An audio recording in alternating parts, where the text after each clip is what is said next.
പുറപ്പാട് അധ്യായം 36. വിശുദ്ധ കൂടാരത്തിൻ്റെ നിർമ്മാണം. വിശുദ്ധ സ്ഥലത്തിൻ്റെ നിർമ്മാണത്തിനായി ഏതു ജോലിയും ചെയ്യാൻ പോന്ന അറിവും സാമർഥ്യവും നൽകി കർത്താവ് അനുഗ്രഹിച്ച ബസാലേലും ഒഹോലിയാബും കരവിരുതുള്ള മറ്റാളുകളും അവിടുന്ന് കൽപ്പിച്ചതനുസരിച്ച് ജോലി ചെയ്യണം. ബസാലേലിനെയും ഒഹോലിയാബിനെയും കർത്താവ് അറിവും സാമർഥ്യവും നൽകി അനുഗ്രഹിച്ചവരും ജോലി ചെയ്യാൻ ഉൾപ്രേരണ ലഭിച്ചവരുമായ എല്ലാവരെയും മോശ വിളിച്ചുകൂട്ടി. വിശുദ്ധ കൂടാരത്തിൻ്റെ പണിക്ക് വേണ്ടി ഇസ്രായേൽ ജനം കൊണ്ടുവന്ന കാഴ്ചകളെല്ലാം മോശയുടെ അടുക്കൽ നിന്ന് അവർ സ്വീകരിച്ചു. എല്ലാ പ്രഭാതത്തിലും ജനങ്ങൾ സ്വമേധയാ കാഴ്ചകൾ കൊണ്ടുവന്നിരുന്നു. അതിനാൽ വിശുദ്ധ കൂടാരത്തിൻ്റെ വിവിധ തരം പണികളിൽ ഏർപ്പെട്ടിരുന്ന വിദഗ്ധന്മാരെല്ലാവരും ജോലി നിർത്തി മോശയുടെ അടുത്തു വന്നു. അവർ മോശയോട് പറഞ്ഞു, കർത്താവ് നമ്മോട് കൽപ്പിച്ചിട്ടുള്ള ജോലിക്ക് ആവശ്യമായതിൽ കൂടുതൽ വസ്തുക്കൾ ജനങ്ങൾ കൊണ്ടുവരുന്നു. ഉടനെ മോശ പാളയത്തിലെങ്ങും ഒരു കൽപ്പന വിളംബരം ചെയ്തു. വിശുദ്ധ കൂടാരത്തിനു വേണ്ടി പുരുഷനോ സ്ത്രീയോ ആരും ഇനി കാണിക്ക കൊണ്ടുവരേണ്ടതില്ല. അങ്ങനെ ജനങ്ങൾ കാണിക്ക കൊണ്ടുവരുന്നത് അവൻ നിയന്ത്രിച്ചു. എല്ലാ പണികൾക്കും ആവശ്യമായതിൽ കവിഞ്ഞ വസ്തുക്കൾ അവർക്ക് ലഭിച്ചിരുന്നു. പണിയിൽ ഏർപ്പെട്ടിരുന്നവരിൽ വിദഗ്ധരായവർ 10 വിരികൾ കൊണ്ട് കൂടാരമുണ്ടാക്കി. അവ നീലം, ധൂമ്രം, കടും ചുമപ്പ് എന്നീ വർണ്ണങ്ങളിലുള്ള നൂലുകളും നേർമയിൽ നെയ്തെടുത്ത ചണത്തുണിയും കൊണ്ട് നിർമ്മിച്ചവയും കെരൂബുകളുടെ ചിത്രം തുന്നി അലങ്കരിച്ചവയുമായിരുന്നു. ഓരോ വിരിയുടെയും നീളം 28 മുഴവും വീതി 4 മുഴവുമായിരുന്നു. എല്ലാ വിരികളും ഒരേ അളവിലുള്ളതായിരുന്നു. അവർ 5 വിരികൾ ഒന്നിനൊന്ന് യോജിപ്പിച്ചു. അതുപോലെ മറ്റേ 5 വിരികളും. ആദ്യഗണം വിരികളിൽ അവസാനത്തേതിന്റെ വക്കിൽ നീലനൂൽ കൊണ്ട് അവർ വളയങ്ങൾ നിർമ്മിച്ചു. അപ്രകാരം തന്നെ രണ്ടാം ഗണം വിരികളിൽ അവസാനത്തേതിന്റെ വക്കിലും ഒന്നാമത്തേതിലും രണ്ടാമത്തേതിലും 50 വളയങ്ങൾ വീതം ഉണ്ടാക്കി. ഒന്നിനു നേരെ ഒന്ന് വരത്തക്ക വിധത്തിലാണ് വളയങ്ങൾ നിർമ്മിച്ചത്. 50 സ്വർണ്ണ കൊളുത്തുകൾ ഉണ്ടാക്കി. വിരികൾ പരസ്പരം ബന്ധിച്ചു. അങ്ങനെ കൂടാരം ഒന്നായി തീർന്നു. കൂടാരത്തിന്റെ മുകൾ ഭാഗം മൂടുന്നതിന് കോലാട്ടിൻ രോമം കൊണ്ട് അവർ 11 വിരികൾ ഉണ്ടാക്കി. ഓരോ വിരിയുടെയും നീളം 30 മുഴവും വീതി 4 മുഴവുമായിരുന്നു. 11 വിരികൾക്കും ഒരേ അളവ് തന്നെ. അവർ 5 വിരികൾ ഒന്നോടൊന്ന് തുന്നിച്ചേർത്തു. അതുപോലെ മറ്റേ 6 വിരികളും. ഇരുഗണത്തെയും തമ്മിൽ യോജിപ്പിക്കുന്ന വിരികളുടെ വിളുമ്പുകളിൽ 50 വളയങ്ങൾ വീതം നിർമ്മിച്ചു. കൂടാരം കൂട്ടിയോജിപ്പിക്കാൻ ഓടുകൊണ്ട് 50 കൊളുത്തുകൾ ഉണ്ടാക്കി. കൂടാരത്തിന് ഊറക്കിട്ട മുട്ടാടിൻ തോലുകൊണ്ട് ഒരാവരണവും അതിനു മീതെ നിലക്കരടിത്തോലുകൊണ്ട് വേറൊരു ആവരണവും നിർമ്മിച്ചു. കൂടാരത്തിന് കരുവേല പലകകൾ കൊണ്ട് നിവർന്നു നിൽക്കുന്ന ചട്ടങ്ങളും ഉണ്ടാക്കി. ഓരോ പലകയുടെയും നീളം 10 മുഴമായിരുന്നു. വീതി 1.5 മുഴവും. പലകകളെ തമ്മിൽ ചേർക്കുന്നതിന് ഓരോ പലകയിലും 2 കുടുമകൾ ഉണ്ടായിരുന്നു. എല്ലാ പലകകളും ഇങ്ങനെ തന്നെയാണ് ഉണ്ടാക്കിയത്. അവർ കൂടാരത്തിനുള്ള ചട്ടപ്പലകകൾ ഇപ്രകാരമാണ് ഉണ്ടാക്കിയത്. തെക്കുവശത്ത് 20 പലകകൾ. 20 പലകകളുടെ അടിയിൽ വെള്ളി കൊണ്ട് 40 പാദകുടങ്ങൾ. ഓരോ പലകയുടെയും അടിയിൽ കുടുമയ്ക്ക് 1 വീതം 2 പാദകുടങ്ങൾ. കൂടാരത്തിന്റെ വടക്കുവശത്ത് അവർ 20 പലകകൾ ഉണ്ടാക്കി. ഓരോ പലകയ്ക്കും അടിയിൽ 2 വീതം വെള്ളി കൊണ്ടുള്ള 40 പാദകുടങ്ങളും ഉണ്ടാക്കി. കൂടാരത്തിന്റെ പിൻഭാഗമായ പടിഞ്ഞാറ് വശത്ത് 6 പലകകൾ ഉണ്ടാക്കി. കൂടാരത്തിന്റെ പിൻഭാഗത്തെ 2 മൂലകൾക്കായി 2 പലകകളും. അവയുടെ ചുവടുകൾ അകത്തിയും മുകൾ ഭാഗം ഒരു വളയം കൊണ്ട് യോജിപ്പിച്ചും നിർത്തി. ഇരുമൂലകളിലുമുള്ള 2 പലകകൾക്കും ഇപ്രകാരം ചെയ്തു. അങ്ങനെ 8 പലകകളും ഒരു പലകയുടെ അടിയിൽ 2 വീതം വെള്ളി കൊണ്ടുള്ള 16 പാദകുടങ്ങളും ഉണ്ടായിരുന്നു. കരുവേലത്തടി കൊണ്ട് അവർ അഴികൾ നിർമ്മിച്ചു. കൂടാരത്തിന്റെ ഒരു വശത്തെ പലകകൾക്ക് 5 അഴികൾ, മറുവശത്തെ പലകകൾക്കും 5 അഴികൾ. കൂടാരത്തിന്റെ പിൻഭാഗമായ പടിഞ്ഞാറ് വശത്തെ പലകകൾക്കും 5 അഴികൾ. നടുവിലുള്ള അഴി പലകയുടെ പകുതി ഉയരത്തിൽ വെച്ച് ഒരറ്റം മുതൽ മറ്റേ അറ്റം വരെ കടത്തിവിട്ടു. അവർ പലകകളും അഴികളും സ്വർണം കൊണ്ട് പൊതിയുകയും അഴികൾ കടത്താനുള്ള വളയങ്ങൾ സ്വർണം കൊണ്ട് നിർമ്മിക്കുകയും ചെയ്തു. നീലം, ധൂമ്രം, കടും ചുമപ്പ് എന്നീ വർണ്ണങ്ങളിലുള്ള നൂലുകളും നേർമയിൽ നെയ്തെടുത്ത ചണത്തുണിയും ഉപയോഗിച്ച് തിരശ്ശീലയുണ്ടാക്കി. കെരൂബുകളുടെ ചിത്രം വിദഗ്ധമായി തുന്നിച്ചേർത്ത് അതലങ്കരിച്ചു. അവർ കരുവേലത്തടി കൊണ്ട് 4 തൂണുകൾ ഉണ്ടാക്കി, സ്വർണം കൊണ്ട് പൊതിഞ്ഞു. അവയ്ക്ക് സ്വർണം കൊണ്ട് കൊളുത്തുകളും വെള്ളി കൊണ്ട് 4 പാദകുടങ്ങളും പണിതു. നീലം, ധൂമ്രം, കടും ചുവപ്പ് എന്നീ വർണ്ണങ്ങളിലുള്ള നൂലുകളും നേർമയിൽ നെയ്ത് ചിത്രത്തുന്നൽ കൊണ്ട് അലങ്കരിച്ച ചണത്തുണിയും ഉപയോഗിച്ച് കൂടാരവാതിലിന് അവർ യവനികയുണ്ടാക്കി. അതിനായി 5 തൂണുകളും അവയിൽ കൊളുത്തുകളും ഉണ്ടാക്കി. തൂണുകളുടെ ശീർഷങ്ങൾ സ്വർണം കൊണ്ട് പൊതിഞ്ഞു. പട്ടകൾ സ്വർണം കൊണ്ടും അവയുടെ 5 പാദകുടങ്ങൾ ഓടുകൊണ്ടും നിർമ്മിച്ചു. പുറപ്പാട് അധ്യായം 37. സാക്ഷ്യപേടകം. ബസാലേൽ കരുവേലത്തടി കൊണ്ട് പേടകമുണ്ടാക്കി. അതിന് നീളം 2.5 മുഴം ആയിരുന്നു, വീതിയും ഉയരവും 1.5 മുഴം വീതവും. തനി സ്വർണം കൊണ്ട് അതിന്റെ അകവും പുറവും പൊതിഞ്ഞു. അതിനു ചുറ്റും സ്വർണം കൊണ്ടുള്ള ഒരു അരികുപാളി പിടിപ്പിച്ചു. 4 സ്വർണ വളയങ്ങൾ ഉണ്ടാക്കി 4 മൂലകളിൽ ഘടിപ്പിച്ചു. ഒരു വശത്ത് 2ഉം മറുവശത്ത് 2ഉം. അവൻ കരുവേലത്തടി കൊണ്ട് തണ്ടുകൾ ഉണ്ടാക്കി സ്വർണം കൊണ്ട് പൊതിഞ്ഞു. പേടകം വഹിക്കുന്നതിന് അതിന്റെ വശങ്ങളിലുള്ള വളയങ്ങളിലൂടെ തണ്ടുകൾ കടത്തി. തനി സ്വർണം കൊണ്ട് കൃപാസനം നിർമ്മിച്ചു. അതിന്റെ നീളം 2.5 മുഴവും വീതി 1.5 മുഴവുമായിരുന്നു. കൃപാസനത്തിന്റെ 2 അഗ്രങ്ങളിൽ സ്ഥാപിക്കാൻ സ്വർണ തകിടുകൊണ്ട് 2 കെരൂബുകളെ നിർമ്മിച്ചു. 2 അഗ്രങ്ങളിലും 1 വീതം കൃപാസനത്തോട് ഒന്നായി ചേർത്താണ് അവയെ നിർമ്മിച്ചത്. കെരൂബുകൾ മുകളിലേക്ക് ചിറകുകൾ വിരിച്ച് കൃപാസനത്തെ മൂടിയിരുന്നു. കൃപാസനത്തിലേക്ക് തിരിഞ്ഞ് അവ മുഖാഭിമുഖം നിലകൊണ്ടു. തിരുസാന്നിധ്യ അപ്പത്തിന്റെ മേശ. കരുവേലത്തടി കൊണ്ട് അവൻ മേശ ഉണ്ടാക്കി. അതിന് 2 മുഴം നീളവും 1 മുഴം വീതിയും 1.5 മുഴം ഉയരവും ഉണ്ടായിരുന്നു.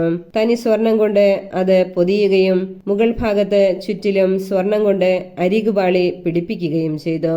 അതിനു ചുറ്റും കൈപ്പത്തിയുടെ വീതിയിൽ ഒരു ചട്ടവും ചട്ടത്തിനു ചുറ്റും സ്വർണം കൊണ്ട് അരികുപാളിയും പിടിപ്പിച്ചു. അവൻ 4 സ്വർണവളയങ്ങൾ നിർമ്മിച്ച് അവ മേശയുടെ 4 കാലുകളിൽ ഘടിപ്പിച്ചു. മേശ വഹിക്കാനുള്ള തണ്ടുകൾ കടത്തിയിരുന്ന വളയങ്ങൾ ചട്ടത്തോട് ചേർന്നതായിരുന്നു. ഈ തണ്ടുകൾ അവൻ കരുവേലത്തടി കൊണ്ടുണ്ടാക്കി സ്വർണം കൊണ്ട് പൊതിഞ്ഞു. മേശപ്പുറത്തേക്കുള്ള ഉപകരണങ്ങൾ, താലങ്ങൾ, തട്ടങ്ങൾ, കലശങ്ങൾ, പാനീയ ബലിക്കുള്ള ചഷകങ്ങൾ എന്നിവ തനി സ്വർണം കൊണ്ട് നിർമ്മിച്ചു. വിളക്കുകാൽ. തനി സ്വർണം കൊണ്ട് വിളക്കുകാൽ ഉണ്ടാക്കി. അതിന്റെ അടിത്തട്ട്, തണ്ട്, ചഷകങ്ങൾ, മുകുളങ്ങൾ, പുഷ്പങ്ങൾ എന്നിവ ഒരേ സ്വർണത്തകിടിലാണ് പണിതത്. വിളക്കുകാലിന് ഓരോ വശത്തും 3 വീതം 2 വശങ്ങളിലായി 6 ശാഖകളുണ്ടായിരുന്നു. വിളക്കുകാലിന്റെ 6 ശാഖകളിൽ ഓരോന്നിലും ബദാംപൂവിന്റെ ആകൃതിയിലുള്ളതും മുകുളങ്ങളോടും പുഷ്പദലങ്ങളോടും കൂടിയതുമായ 3 ചഷകങ്ങൾ വീതം ഉണ്ടായിരുന്നു. വിളക്കുകാലിന്റെ തണ്ടിന്മേൽ ബദാംപൂവിന്റെ ആകൃതിയിലുള്ളതും മുകുളങ്ങളോടും പുഷ്പദലങ്ങളോടും കൂടിയതുമായ 4 ചഷകങ്ങൾ ഉണ്ടായിരുന്നു. വിളക്കുകാലിൽ നിന്ന് പുറപ്പെടുന്ന ഓരോ ജോഡി ശാഖകളുടെയും ചുവട്ടിൽ വിളക്കുകാലിന്റെ തണ്ടിനോട് ഒന്നായി ചേർന്ന് ഒരു മുകുളം വീതം ഉണ്ടായിരുന്നു. മുകുളങ്ങളും ശാഖകളും വിളക്കുകാലിനോട് ഒന്നായി ചേർന്നിരുന്നു. എല്ലാം തനി സ്വർണത്തകിട് കൊണ്ട് പണിതതായിരുന്നു. അവൻ അതിന്റെ 7 വിളക്കുകളും തിരി അണയ്ക്കാൻ ഉപയോഗിക്കുന്ന കത്രികകളും തട്ടങ്ങളും തനി സ്വർണം കൊണ്ട് നിർമ്മിച്ചു. വിളക്കുകാലും അതിന്റെ എല്ലാ ഉപകരണങ്ങളും 1 താലന്ത് തനി സ്വർണം കൊണ്ടാണ് നിർമ്മിച്ചത്. ധൂപപീഠം. കരുവേലത്തടി കൊണ്ട് അവൻ ഒരു ധൂപപീഠം പണിതു. അത് 1 മുഴം നീളവും 1 മുഴം വീതിയുമുള്ള സമചതുരമായിരുന്നു. ഉയരം 2 മുഴം. അതിന്റെ കൊമ്പുകൾ അതിനോട് ഒന്നായി ചേർന്നിരുന്നു. തനി സ്വർണം കൊണ്ട് അവൻ അതിന്റെ മുകൾ ഭാഗവും വശങ്ങളും കൊമ്പുകളും പൊതിഞ്ഞു. അതിന് മുകൾ വശത്തായി ചുറ്റും സ്വർണം കൊണ്ടുള്ള അരികുപാളി പിടിപ്പിച്ചു. അത് വഹിക്കുന്നതിനുള്ള തണ്ടുകൾ കടത്തുന്നതിന് അരികുപാളിയുടെ താഴെ മൂലകളിലായി ഒരു വശത്ത് 2ഉം മറുവശത്ത് 2ഉം സ്വർണവളയങ്ങൾ ഘടിപ്പിച്ചു. കരുവേലത്തടി കൊണ്ട് തണ്ടുകൾ ഉണ്ടാക്കി സ്വർണം കൊണ്ട് പൊതിഞ്ഞു. സുഗന്ധതൈലങ്ങൾ നിർമ്മിക്കുന്ന വിദഗ്ധനെ പോലെ അവൻ വിശുദ്ധമായ അഭിഷേക തൈലവും ധൂപത്തിനുള്ള പരിമള വസ്തുക്കളും സജ്ജീകരിച്ചു. പുറപ്പാട് അധ്യായം 38. ദഹന ബലിപീഠം. ബെസാലേൽ കരുവേലത്തടി കൊണ്ട് ദഹനബലിപീഠം നിർമ്മിച്ചു. അത് 5 മുഴം നീളവും വീതിയുമുള്ള സമചതുരമായിരുന്നു. അതിന്റെ ഉയരം 3 മുഴവും. അതിന്റെ 4 മൂലകളിലും അതിനോട് ഒന്നായി ചേർത്ത് 4 കൊമ്പുകൾ നിർമ്മിച്ച് ഓടുകൊണ്ട് പൊതിഞ്ഞു. ബലിപീഠത്തിന്റെ ഉപകരണങ്ങളെല്ലാം പാത്രങ്ങൾ, കോരികകൾ, താലങ്ങൾ, മുൾക്കരണ്ടികൾ, അഗ്നികലശങ്ങൾ എന്നിവ ഓടുകൊണ്ട് നിർമ്മിച്ചു. അവൻ ബലിപീഠത്തിന്റെ മുകളിലെ അരികുപാളിക്ക് കീഴിൽ ബലിപീഠത്തിന്റെ മധ്യഭാഗം വരെ ഇറങ്ങി നിൽക്കുന്ന ഒരു ചട്ടക്കൂട് ഓടുകൊണ്ടുള്ള അഴികൾ ഉപയോഗിച്ച് വലയുടെ രൂപത്തിൽ നിർമ്മിച്ചു. തണ്ടുകൾ കടത്തുന്നതിന് ഓടുകൊണ്ടുള്ള ചട്ടക്കൂടിന്റെ 4 മൂലകളിൽ 4 വളയങ്ങൾ ഘടിപ്പിച്ചു. അവൻ കരുവേലത്തടി കൊണ്ട് തണ്ടുകൾ ഉണ്ടാക്കി ഓടുകൊണ്ട് പൊതിഞ്ഞു. ബലിപീഠം വഹിച്ചുകൊണ്ടു പോകുന്നതിന് അതിന്റെ വശങ്ങളിലുള്ള വളയങ്ങളിലൂടെ തണ്ടുകൾ കടത്തി. ബലിപീഠം പലകകൾ കൊണ്ടാണ് നിർമ്മിച്ചത്. അതിന്റെ അകം പൊള്ളയായിരുന്നു. സമാഗമ കൂടാരത്തിന്റെ വാതിൽക്കൽ ശുശ്രൂഷ ചെയ്തിരുന്ന സ്ത്രീകളുടെ ഓട്ടുകണ്ണാടി ഉപയോഗിച്ച് ക്ഷാളനപാത്രവും അതിന്റെ പീഠവും നിർമ്മിച്ചു. കൂടാരാങ്കണം. അവൻ അങ്കണവും നിർമ്മിച്ചു. അതിന്റെ തെക്കുവശത്തെ മറ നേർമയിൽ നെയ്തെടുത്ത ചണത്തുണി കൊണ്ടുള്ളതും 100 മുഴം നീളമുള്ളതുമായിരുന്നു. അതിന് 20 തൂണുകളും അവയ്ക്ക് ഓടുകൊണ്ടുള്ള 20 പാദകുടങ്ങളും ഉണ്ടായിരുന്നു. തൂണുകളുടെ കൊളുത്തുകളും പട്ടകളും വെള്ളി കൊണ്ട് നിർമ്മിച്ചവയായിരുന്നു. വടക്കുവശത്തെ മറ 100 മുഴം നീളമുള്ളതായിരുന്നു. അതിന് 20 തൂണുകളും അവയ്ക്ക് ഓടുകൊണ്ടുള്ള 20 പാദകുടങ്ങളും ഉണ്ടായിരുന്നു. തൂണുകളുടെ കൊളുത്തുകളും പട്ടകളും വെള്ളി കൊണ്ടുള്ളവയായിരുന്നു. പടിഞ്ഞാറ് വശത്തെ മറയ്ക്ക് 50 മുഴം നീളമുണ്ടായിരുന്നു. അതിന് 10 തൂണുകളും അവയ്ക്ക് 10 പാദകുടങ്ങളും ഉണ്ടായിരുന്നു. തൂണുകളുടെ കൊളുത്തുകളും പട്ടകളും വെള്ളി കൊണ്ടുള്ളവയായിരുന്നു. കിഴക്ക് വശത്ത് 50 മുഴം. അങ്കണ കവാടത്തിന്റെ ഒരു വശത്തെ മറകൾക്ക് 15 മുഴം നീളമുണ്ടായിരുന്നു. അവയ്ക്ക് 3 തൂണുകളും തൂണുകൾക്ക് 3 പാദകുടങ്ങളും ഉണ്ടായിരുന്നു. അങ്കണ കവാടത്തിന്റെ മറുവശത്തും അപ്രകാരം തന്നെ 15 മുഴം നീളത്തിൽ മറയും അവയ്ക്ക് 3 തൂണുകളും തൂണുകൾക്ക് 3 പാദകുടങ്ങളും ഉണ്ടായിരുന്നു. അങ്കണത്തെ ചുറ്റിയുള്ള മറകളെല്ലാം നേർമയിൽ നെയ്തെടുത്ത ചണത്തുണി കൊണ്ട് ഉള്ളവയായിരുന്നു. തൂണുകളുടെ പാദകുടങ്ങൾ ഓടുകൊണ്ടും അവയുടെ കൊളുത്തുകളും പട്ടകളും വെള്ളി കൊണ്ടും ഉള്ളതായിരുന്നു. അവയുടെ ശീർഷങ്ങൾ വെള്ളി കൊണ്ട് പൊതിഞ്ഞിരുന്നു. അങ്കണ തൂണുകൾക്കെല്ലാം വെള്ളി കൊണ്ടുള്ള പട്ടകളുണ്ടായിരുന്നു. അങ്കണവാതിലിന്റെ യവനിക, നീലം, ധൂമ്രം, കടും ചെമപ്പ് എന്നീ വർണ്ണങ്ങളിലുള്ള നൂലുകളും നേർമയിൽ നെയ്തെടുത്ത ചണത്തുണിയും ഉപയോഗിച്ചുള്ള ചിത്രത്തുന്നൽ കൊണ്ട് അലങ്കൃതമായിരുന്നു. അത് അങ്കണത്തിന്റെ മറകൾക്കനുസൃതമായി 20 മുഴം നീളവും 5 മുഴം വീതിയും ഉള്ളതായിരുന്നു. അതിന് 4 തൂണുകളും അവയ്ക്ക് ഓടുകൊണ്ടുള്ള 4 പാദകുടങ്ങളും ഉണ്ടായിരുന്നു. തൂണുകൾക്ക് വെള്ളി കൊണ്ടുള്ള കൊളുത്തുകളും വെള്ളി പൊതിഞ്ഞ ശീർഷങ്ങളും വെള്ളിപ്പട്ടകളും ഉണ്ടായിരുന്നു. കൂടാരത്തിന്റെയും ചുറ്റുമുള്ള അങ്കണത്തിന്റെയും കുറ്റികളെല്ലാം ഓടുകൊണ്ടുള്ളവയായിരുന്നു. ഉപയോഗിച്ച ലോഹം. സാക്ഷികൂടാരം നിർമ്മിക്കാൻ ഉപയോഗിച്ച വസ്തുക്കളുടെ കണക്ക് കാണിക്കുന്ന പട്ടികയാണിത്. മോശയുടെ കൽപ്പനയനുസരിച്ച് പുരോഹിതനായ അഹറോന്റെ പുത്രൻ ഇത്താമറിന്റെ നേതൃത്വത്തിൽ ലേവ്യരാണ് ഇത് തയ്യാറാക്കിയത്. യൂദാ ഗോത്രത്തിൽപ്പെട്ട ഹൂറിന്റെ പുത്രൻ ഊറിയുടെ മകനായ ബസാലേൽ കർത്താവ് മോശയോട് കൽപ്പിച്ചവയെല്ലാം നിർമ്മിച്ചു. ദാൻ ഗോത്രത്തിൽപ്പെട്ട അഹിസാമാക്കിന്റെ പുത്രൻ ഒഹോലിയാബ് അവന് സഹായത്തിനുണ്ടായിരുന്നു. ഒഹോലിയാബ് കൊത്തുപണിക്കാരനും ശില്പവിദഗ്ധനും നീലം, ധൂമ്രം, കടും ചെമപ്പ് എന്നീ വർണ്ണങ്ങളിലുള്ള നൂലുകളും നേർമയിൽ നെയ്തെടുത്ത ചണത്തുണിയും ഉപയോഗിച്ച് ചിത്രത്തുന്നൽ നടത്തുന്നവനുമായിരുന്നു. വിശുദ്ധ കൂടാരത്തിന്റെ എല്ലാ പണികൾക്കുമായി ചെലവാക്കിയ കാണിക്ക സ്വർണം വിശുദ്ധ മന്ദിരത്തിലെ തോതനുസരിച്ച് ആകെ 29 താലന്തും 730 ഷെക്കലുമായിരുന്നു.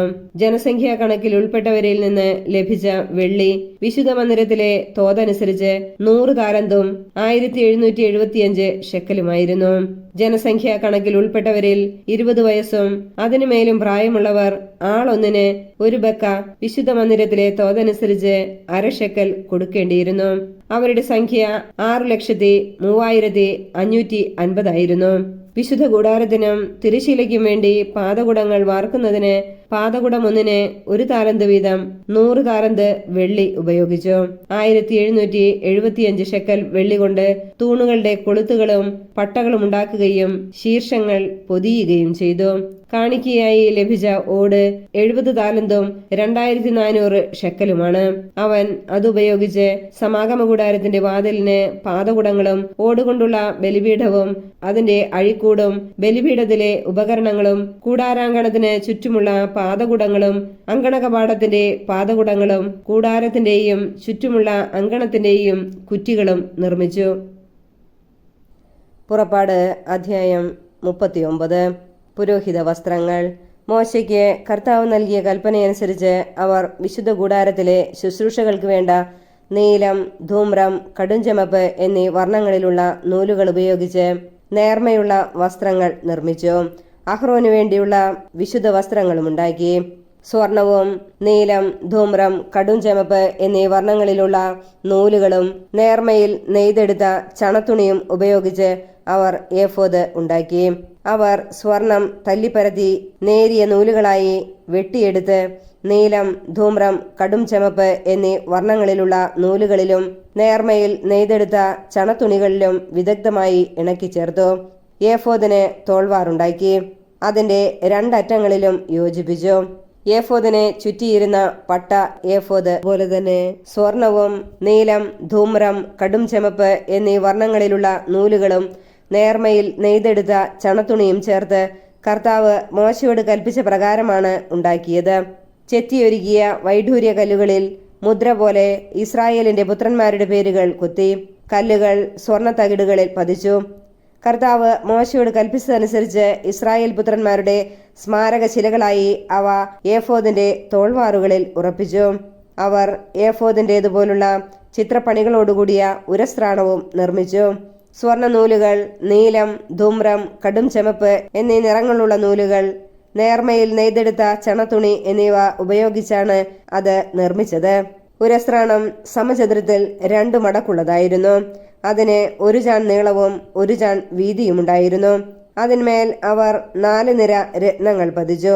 ആദ്യത്തെ നിരയിൽ മാണിക്യം, പുഷ്യരാഗം, വൈഡൂര്യം. രണ്ടാമത്തെ നിരയിൽ മരതകം, ഇന്ദ്രനീലം, വജ്രം. മൂന്നാമത്തെ നിരയിൽ പവിഴം, ചന്ദ്രകാന്തം, സൗഗന്ധികം. 4-ാമത്തെ നിരയിൽ പത്മരാഗം, ഗോമേതകം, സൂര്യകാന്തം. അലങ്കാരപ്പണി ചെയ്ത സ്വർണ്ണ തകിടിലാണ് ഈ രത്നങ്ങൾ പതിച്ചത്. ഇസ്രായേലിന്റെ 12 പുത്രന്മാരുടെ പേരുകൾ അനുസരിച്ച് 12 രത്നങ്ങളുണ്ടായിരുന്നു. ഓരോ ഗോത്രത്തിന്റെയും പേര് ഓരോ രത്നത്തിന്മേൽ മുദ്ര പോലെ ആലേഖനം ചെയ്തു. അവർ ഉരസ്ത്രാണത്തിനു വേണ്ടി തനി സ്വർണം കൊണ്ട് കയറുപോലെ പിരിച്ചെടുത്ത തുടലുകൾ പണിതു. 2 സ്വർണ്ണ തകിടുകളും 2 സ്വർണ്ണ വളയങ്ങളും ഉണ്ടാക്കി. വളയങ്ങൾ ഉരസ്ത്രാണത്തിന്റെ മുകളിലത്തെ 2 മൂലകളിൽ ഘടിപ്പിച്ചു. 2 സ്വർണ്ണ തുടലുകൾ ഉരസ്ത്രാണത്തിന്റെ മൂലകളിലുള്ള വളയങ്ങളിൽ കൊളുത്തി. സ്വർണ്ണത്തുടലുകളുടെ മറ്റേ അറ്റങ്ങൾ സ്വർണ്ണ തകിടുകളിൽ ഘടിപ്പിച്ച് ഏഫോദിന്റെ മുൻഭാഗത്ത് അതിന്റെ തോൾവാറുകളിൽ ബന്ധിച്ചു. 2 സ്വർണ്ണ വളയങ്ങളുണ്ടാക്കി അവ ഉരസ്ത്രാണത്തിന്റെ താഴത്തെ കോണുകളിൽ അവയുടെ ഉൾഭാഗത്ത് ഏഫോദിനോട് ചേർത്ത് ബന്ധിച്ചു. 2 സ്വർണ്ണ വളയങ്ങൾ കൂടി നിർമ്മിച്ച് അവ ഏഫോദിന്റെ തോൾവാറുകളുടെ താഴത്തെ അറ്റങ്ങൾക്ക് മുൻഭാഗത്ത് അവയുടെ തുന്നലിനോടടുത്ത് ഏഫോദിന്റെ അലങ്കൃതമായ അരപ്പട്ടയ്ക്ക് മുകളിലായി ബന്ധിച്ചു. കർത്താവ് മോശയോട് കൽപ്പിച്ചതുപോലെ ഉരസ്ത്രാണം ഏഫോദിന്റെ അലങ്കൃതമായ അരപ്പട്ടയ്ക്ക് മുകളിൽ നിന്ന് ഇളകിപ്പോകാതിരിക്കാൻ അവയുടെ വളയങ്ങൾ ഒരു നീല ചരടുകൊണ്ട് ബന്ധിച്ചു. ഏഫോദിന്റെ നീലയങ്കി നീല നിറത്തിൽ നെയ്തെടുത്തു. തല കടത്താൻ അതിന്റെ നടുവിൽ ഒരു ദ്വാരമുണ്ടായിരുന്നു. ധരിക്കുമ്പോൾ കീറിപ്പോകാതിരിക്കാൻ ഉടുപ്പുകൾക്ക് ചെയ്യാറുള്ളതുപോലെ ദ്വാരത്തിനു ചുറ്റും ഒരു നാട തുന്നിച്ചേർത്തു. നീലയങ്കിയുടെ വിളിമ്പിനു ചുറ്റും നീലം, ധൂമ്രം, കടുംചുമപ്പ് എന്നീ വർണ്ണങ്ങളുള്ള പിരിച്ച ചണനൂലുകൊണ്ട് മാതള നാരങ്ങകൾ തുന്നിച്ചേർത്തു. അവർ തനി സ്വർണം കൊണ്ട് മണികൾ ഉണ്ടാക്കി. നീലയങ്കിയുടെ വിളിമ്പിനു ചുറ്റും മാതള നാരങ്ങകളുടെ ഇടയിൽ ബന്ധിച്ചു. കർത്താവ് മോശയോട് കൽപ്പിച്ചതുപോലെ ശുശ്രൂഷയ്ക്കുള്ള നീലയങ്കിയുടെ വിളിമ്പിനു ചുറ്റും ഒന്നിടവിട്ട് മണികളും മാതള നാരങ്ങകളും ഉണ്ടായിരുന്നു. അവർ അഹറോനും അവന്റെ പുത്രന്മാർക്കും വേണ്ടി നേർത്ത ചണം കൊണ്ട് അങ്കികൾ നെയ്തു. നേരിയ ചണം കൊണ്ട് തലപ്പാവും തൊപ്പികളും നേരിയ ചണച്ചരടുകൊണ്ട് കാൽച്ചട്ടയും ഉണ്ടാക്കി. കർത്താവ് മോശയോട് കൽപ്പിച്ചതുപോലെ അവർ നേർത്ത ചണത്തുണിയും നീലം, ധൂമ്രം, കടും ചുമപ്പ് എന്നീ വർണ്ണങ്ങളുള്ള നൂലുകളും ഉപയോഗിച്ച് ചിത്രത്തയ്യലിൽ അരപ്പട്ടയുണ്ടാക്കി. വിശുദ്ധ കിരീടത്തിന്റെ തകിട് അവർ തനി സ്വർണം കൊണ്ട് നിർമ്മിച്ച് അതിന്മേൽ ഒരു മുദ്ര എന്ന പോലെ കർത്താവിന് സമർപ്പിതൻ എന്ന് കൊത്തിവച്ചു. കർത്താവ് മോശയോട് കൽപ്പിച്ചതുപോലെ തലപ്പാവിന്റെ മുൻവശത്ത് ബന്ധിക്കാൻ തകിടിന്മേൽ ഒരു നീലച്ചരട് പിടിപ്പിച്ചു. ഇങ്ങനെ സമാഗമ കൂടാരത്തിന്റെ പണികളെല്ലാം അവസാനിച്ചു. കർത്താവ് മോശയോട് കൽപ്പിച്ചതനുസരിച്ച് ഇസ്രായേൽ ജനം എല്ലാ കാര്യങ്ങളും ചെയ്തു. അവർ കൂടാരം അതിന്റെ എല്ലാ ഉപകരണങ്ങളോടും കൂടി മോശയുടെ അടുക്കൽ കൊണ്ടുവന്നു. കൊളുത്തുകൾ, പലകകൾ, അഴികൾ, തൂണുകൾ, പാദകുടങ്ങൾ, ഉറക്കിട്ട മുട്ടാട്ടിൻ തോലുകൊണ്ടുള്ള വിരി, നിലക്കരടിത്തോലുകൊണ്ടുള്ള വിരി, തിരശീല, സാക്ഷ്യപേടകം, അതിന്റെ തണ്ടുകൾ, കൃപാസനം, മേശ, അതിന്റെ ഉപകരണങ്ങൾ, തിരുസാന്നിധ്യത്തിന്റെ അപ്പം, തനി സ്വർണം കൊണ്ട് നിർമ്മിച്ച വിളക്കുകാൽ, അതിലെ ദീപനിര, അതിന്റെ ഉപകരണങ്ങൾ, വിളക്കിനുള്ള എണ്ണ, സ്വർണ ബലിപീഠം, അഭിഷേക തൈലം, പരിമളധൂപത്തിനുള്ള സുഗന്ധദ്രവ്യങ്ങൾ, കൂടാരവാതിലിന്റെ യവനിക, ഓടുകൊണ്ടുള്ള ബലിപീഠം, ചട്ടക്കൂട്, തണ്ടുകൾ, ഉപകരണങ്ങൾ, ക്ഷാളനപാത്രം, അതിന്റെ പീഠം, അങ്കണത്തിന്റെ മറകൾ, തൂണുകൾ, പാദകുടങ്ങൾ, അങ്കണ കവാടത്തിന്റെ യവനിക, കയറുകൾ, കുറ്റികൾ, സമാഗമ കൂടാരത്തിലെ ശുശ്രൂഷയ്ക്കുള്ള പാത്രങ്ങൾ, വിശുദ്ധ സ്ഥലത്തെ ശുശ്രൂഷയ്ക്കു വേണ്ട വിശുദ്ധ വസ്ത്രങ്ങൾ, പുരോഹിതനായ അഹറോന്റെ വിശുദ്ധ വസ്ത്രങ്ങൾ, അവന്റെ പുത്രന്മാർ പുരോഹിത ശുശ്രൂഷയ്ക്ക് അണിയേണ്ട വസ്ത്രങ്ങൾ. കർത്താവ് മോശയോട് കൽപ്പിച്ചതുപോലെ തന്നെ ഇസ്രായേൽ ജനം ഇവയെല്ലാം ഉണ്ടാക്കി. അവർ ചെയ്ത ജോലികളെല്ലാം മോശ പരിശോധിച്ചു. കർത്താവ് കൽപ്പിച്ചതുപോലെ തന്നെ അവർ പ്രവർത്തിച്ചിരിക്കുന്നു. മോശ അവരെ അനുഗ്രഹിച്ചു. പുറപ്പാട് അധ്യായം 40. കൂടാര പ്രതിഷ്ഠ. കർത്താവ് മോശയോട് അരുളി ചെയ്തു, 1-ാം മാസത്തിന്റെ 1-ാം ദിവസം നീ സമാഗമ കൂടാരം സ്ഥാപിക്കണം. സാക്ഷ്യപേടകം അതിനുള്ളിൽ പ്രതിഷ്ഠിച്ച് തിരശീല കൊണ്ട് മറയ്ക്കണം. മേശ കൊണ്ടുവന്ന് അതിന്റെ ഉപകരണങ്ങളെല്ലാം അതിന്മേൽ ക്രമപ്പെടുത്തി വയ്ക്കണം. വിളക്കുകാൽ കൊണ്ടുവന്ന് അതിന്മേൽ വിളക്കുകൾ ഉറപ്പിക്കുക. ധൂപാർച്ചനയ്ക്കുള്ള സ്വർണപീഠം സാക്ഷ്യപേടകത്തിന്റെ മുമ്പിൽ സ്ഥാപിക്കുകയും കൂടാരവാതിലിന് യവനികയിടുകയും വേണം. സമാഗമ കൂടാരത്തിന്റെ വാതിലിന് മുമ്പിൽ നീ ദഹന ബലിപീഠം സ്ഥാപിക്കണം. സമാഗമ കൂടാരത്തിന്റെയും ബലിപീഠത്തിന്റെയും മധ്യേ ക്ഷാളനപാത്രം വച്ച് അതിൽ വെള്ളമൊഴിക്കുക. ചുറ്റും അങ്കണമൊരുക്കി അങ്കണ കവാടത്തിൽ യവനിക തൂക്കിയിടണം. അതിനുശേഷം അഭിഷേക തൈലമെടുത്ത് കൂടാരവും അതിലുള്ള സകലതും അഭിഷേചിക്കുക. അങ്ങനെ കൂടാരവും അതിലെ ഉപകരണങ്ങളും ശുദ്ധീകരിക്കുക. അവ വിശുദ്ധമാകും. ദഹന ബലിപീഠവും അതിലെ ഉപകരണങ്ങളും അഭിഷേചിച്ച് ശുദ്ധീകരിക്കുക. ബലിപീഠം അതിവിശുദ്ധമാകും. ക്ഷാളനപാത്രവും അതിന്റെ പീഠവും അഭിഷേചിച്ച് ശുദ്ധീകരിക്കണം.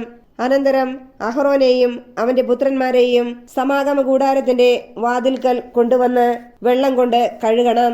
അഹറോനെ നീ വിശുദ്ധ വസ്ത്രങ്ങൾ അണിയിക്കുകയും അഭിഷേചിച്ച് ശുദ്ധീകരിക്കുകയും വേണം. അങ്ങനെ അവൻ പുരോഹിത പദവിയിൽ എന്നെ ശുശ്രൂഷിക്കട്ടെ. അവന്റെ പുത്രന്മാരെ കൊണ്ടുവന്ന് അങ്കികൾ അണിയിക്കണം. അവരുടെ പിതാവിനെ അഭിഷേചിച്ചതുപോലെ അവരെയും അഭിഷേകം ചെയ്യണം. പുരോഹിതരെന്ന നിലയിൽ അവർ എനിക്ക് ശുശ്രൂഷ ചെയ്യട്ടെ. അവരുടെ ഈ അഭിഷേകം അവരെ തലമുറകളിലൂടെ നിലനിൽക്കുന്ന നിത്യപൗരോഹിത്യത്തിൽ ഭാഗഭാക്കുകളാക്കും. മോശ അപ്രകാരം പ്രവർത്തിച്ചു. കർത്താവ് തന്നോട് കൽപ്പിച്ചതെല്ലാം അവൻ അനുഷ്ഠിച്ചു. 2-ാം വർഷം 1-ാം മാസം 1-ാം ദിവസം കൂടാരം സ്ഥാപിക്കപ്പെട്ടു. മോശ കൂടാരമുയർത്തി അതിന്റെ പാദകുടങ്ങൾ ഉറപ്പിച്ചു. പലകകൾ പിടിപ്പിച്ചു. അഴികൾ നിരത്തി. തൂണുകൾ നാട്ടി. കർത്താവ് കൽപ്പിച്ചതുപോലെ മോശ കൂടാരത്തിന്റെ വിധാനമൊരുക്കി. വിരികൾ നിരത്തി. അവൻ ഉടമ്പടി പത്രികയെടുത്ത് പേടകത്തിൽ വച്ചു. തണ്ടുകൾ പേടകത്തോട് ഘടിപ്പിച്ചു. പേടകത്തിനു മീതെ കൃപാസനം സ്ഥാപിക്കുകയും ചെയ്തു. കർത്താവ് കൽപ്പിച്ചതുപോലെ മോശ സാക്ഷ്യപേടകം കൂടാരത്തിനുള്ളിലേക്ക് കൊണ്ടുവന്നു. അത് തിരശീല കൊണ്ട് മറച്ചു. അവൻ സമാഗമ കൂടാരത്തിൽ ശ്രീകോവിലിന്റെ വടക്കുവശത്തായി യവനികയ്ക്ക് വെളിയിൽ മേശ സ്ഥാപിച്ചു. അതിന്മേൽ കർത്താവ് കൽപ്പിച്ചതുപോലെ അവിടുത്തെ മുമ്പിൽ ക്രമപ്രകാരം അപ്പവും വച്ചു. സമാഗമ കൂടാരത്തിൽ മേശയ്ക്കെതിരായി ശ്രീകോവിലിന്റെ തെക്ക് വശത്ത് വിളക്കുകാൽ സ്ഥാപിച്ചു. കർത്താവ് കൽപ്പിച്ചതുപോലെ മോശ കർത്താവിന്റെ മുമ്പിൽ വിളക്കുകൾ വച്ചു. സമാഗമ കൂടാരത്തിൽ തിരശ്ശീലയുടെ മുമ്പിൽ ധൂപാർച്ചനയ്ക്കുള്ള സ്വർണപീഠം സ്ഥാപിച്ചു. കർത്താവ് കൽപ്പിച്ചതുപോലെ മോശ അതിന്മേൽ പരിമളദ്രവ്യങ്ങൾ പുകച്ചു. കൂടാരത്തിന്റെ വാതിൽക്കൽ തിരശ്ശീല തൂക്കിയിട്ടു. കർത്താവ് കൽപ്പിച്ചതുപോലെ സമാഗമ കൂടാരത്തിന്റെ വാതിൽക്കൽ ദഹനബലിപീഠം സ്ഥാപിക്കുകയും അതിന്മേൽ ദഹനബലിയും ധാന്യബലിയും അർപ്പിക്കുകയും ചെയ്തു. സമാഗമ കൂടാരത്തിനും ബലിപീഠത്തിനും മധ്യേ ക്ഷാളനപാത്രം വച്ച് അതിൽ ക്ഷാളനത്തിനുള്ള വെള്ളമൊഴിച്ചു. ഈ വെള്ളം കൊണ്ട് മോശയും അഹറോനും അഹറോന്റെ പുത്രന്മാരും കൈകാലുകൾ കഴുകി. കർത്താവ് മോശയോട് കൽപ്പിച്ചതുപോലെ അവർ സമാഗമ കൂടാരത്തിൽ പ്രവേശിക്കുമ്പോഴും ബലിപീഠത്തെ സമീപിക്കുമ്പോഴും ക്ഷാളനകർമ്മം അനുഷ്ഠിച്ചു പോന്നു. അവൻ കൂടാരത്തിനും ബലിപീഠത്തിനും ചുറ്റും അങ്കണമുണ്ടാക്കി. അങ്കണ കവാടത്തിൽ യവനികയിട്ടു. അങ്ങനെ മോശ ജോലി ചെയ്തു തീർത്തു. കർത്താവിന്റെ സാന്നിധ്യം. അപ്പോൾ ഒരു മേഘം സമാഗമ കൂടാരത്തെ ആവരണം ചെയ്തു. കർത്താവിന്റെ മഹത്വം കൂടാരത്തിൽ നിറഞ്ഞു നിന്നു. മോശയ്ക്ക് സമാഗമ കൂടാരത്തിൽ പ്രവേശിക്കാൻ കഴിഞ്ഞില്ല, കാരണം മേഘം അതിനെ ആവരണം ചെയ്തിരുന്നു. കർത്താവിന്റെ മഹത്വം കൂടാരത്തിൽ നിറഞ്ഞു നിന്നിരുന്നു. മേഘം കൂടാരത്തിൽ നിന്ന് ഉയരുമ്പോഴാണ് ഇസ്രായേൽ ജനം യാത്ര പുറപ്പെട്ടിരുന്നത്. മേഘം ഉയർന്നില്ലെങ്കിൽ അത് ഉയരുന്ന ദിവസം വരെ അവർ പുറപ്പെട്ടിരുന്നില്ല. കർത്താവിന്റെ മേഘം പകൽ സമയത്ത് കൂടാരത്തിന് മുകളിൽ നിലകൊണ്ടിരുന്നു.